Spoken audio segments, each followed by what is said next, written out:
अल्लाह ठीक है। ये देखें, एक खातून हमें मिली हैं, रोड पे बैठी हुई हैं, फुटपाथ पे बैठी हैं। इनके कपड़े आप देख सकते हैं कैसे हैं। मोहब्बत पे आके जो है इन्होंने अपनी ज़िंदगी बर्बाद की है। नौजवान लड़की है, इतनी इसकी उम्र भी नहीं है और मैट्रिक भी पढ़ी हुई है, पढ़ी लिखी बच्ची है, देख सकते हैं आप।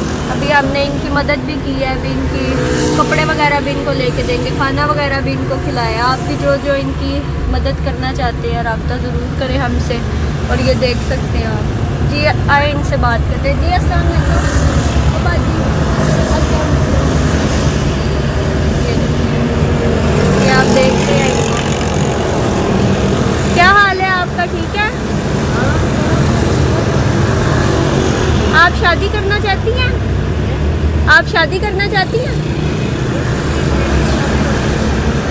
जी हाँ दोस्तों, आप देख रहे हैं नाकाम मोहब्बत का नतीजा। यकीनन इस लड़की को एक बदनस्ली मर्द से मोहब्बत हुई थी। बुजुर्ग सच फरमाते हैं कि अगर औरत को मोहब्बत में खुशकिस्मती से एक वफादार मर्द मिल जाए तो वो अपनी महबूबा को सड़क से उठाकर महल में बिठा देता है, और अगर औरत को मोहब्बत में बदकिस्मती से बेवफा मर्द मिल जाए तो वो महल से अपनी महबूबा को उठाकर सड़क पर ले आता है और जलील ख्वार करता है और अपनी महबूबा की ज़िंदगी बर्बाद कर देता है। जी दोस्तों, आपको ये वीडियो पैगाम अच्छा लगा तो इसको लाजमी शेयर कीजिएगा। खुदा हाफिज़।